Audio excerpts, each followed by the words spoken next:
Your thoughts only have the capacity to make you feel immersed, make you completely blinded by their projections, as long as you dwell in the thinkingness of thoughts. Okay, which comes very, very closely linked with the thought itself, the sense of being the thinker of the thought. And to go beyond this, right? If you say, how do I just become empty? How do I no longer dwell in the thinkingness? You must learn to observe the thoughts without reacting to the thoughts.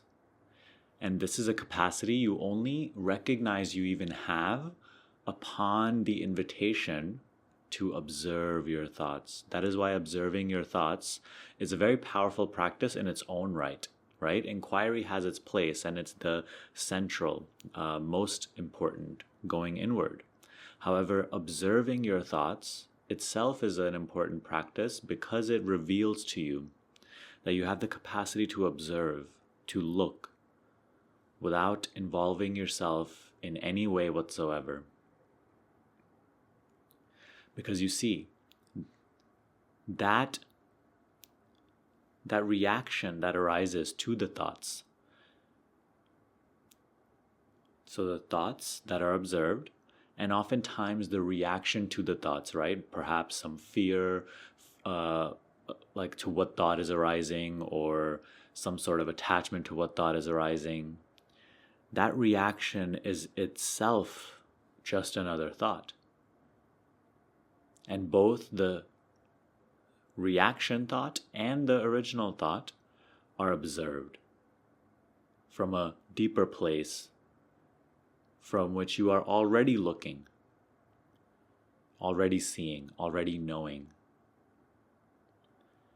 In your observation, both the thought and the reaction to the thought are seen as not myself, as my activity, but not what I essentially am.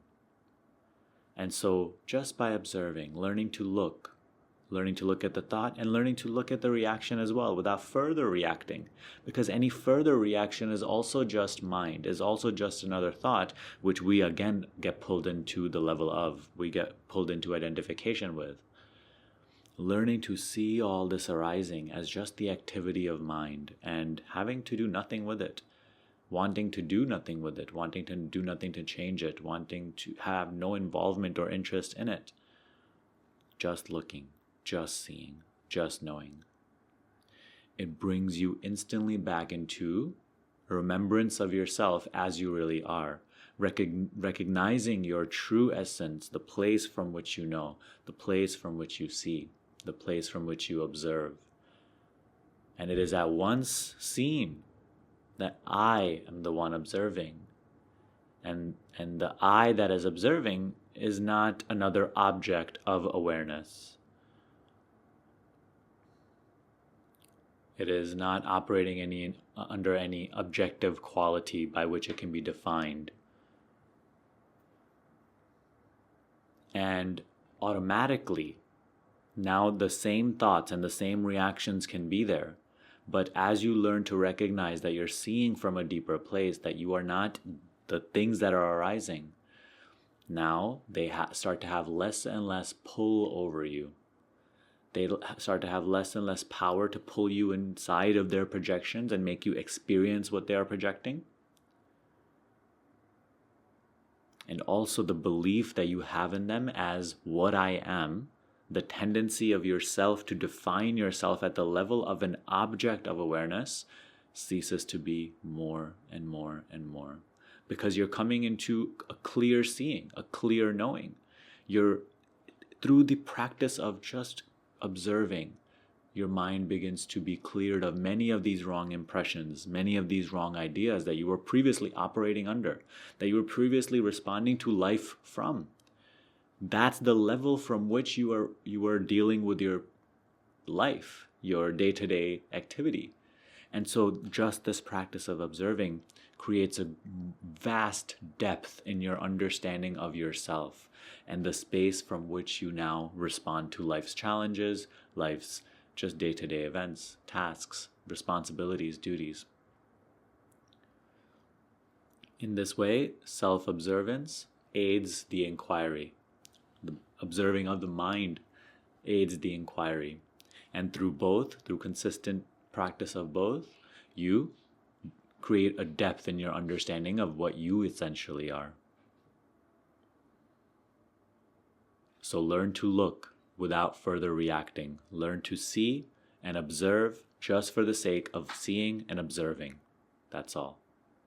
Now, I will just say lastly that if you want my help in learning how to observe, in clearing up a lot of mental confusions and fears that go along with the inquiry, then here are 2 ways that I can be of greatest help to you right now. Number 1, you can attend my free upcoming webinar. We actually just had a webinar this past Sunday, and it went great. So, I'm going to be starting to do this more often. So check out when my next upcoming live webinar is down below, and then, register for it. On top of that, I am also offering a free 1-hour class right now on this observing, on the inquiry itself, which will really help you refine and deepen your practice. So make sure to take a look at that. Lastly, you can also take a look at my coaching program, the Higher Consciousness Shift. I'll also link it down below. Check out all the details on what it entails, how it is like to work with me, and what you will gain out of it. And then if it resonates with you, then take action, enroll. Okay, so I really hope this video helped you, and I will see you in the next one.